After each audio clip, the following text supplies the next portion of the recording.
And on behalf of Grihshobha tonight, I warmly welcome you. I'd like to warmly welcome you to the Grihshobha Inspire Awards.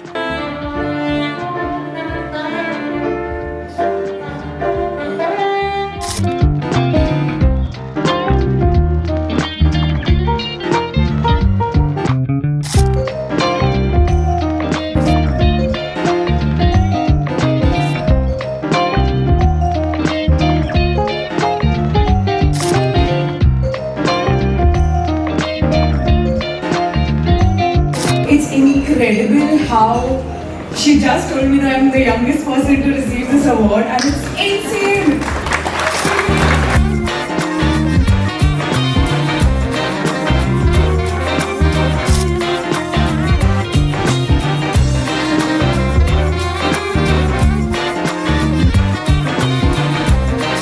Making you guys laugh should be my job enough, because you might step out in a better mood, maybe honk at a few people less, maybe be nicer to your painful neighbor.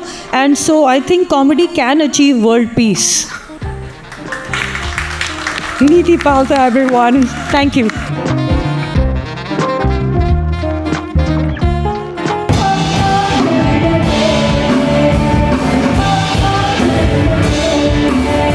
And tonight, it's all about moments. It's the moments that matter.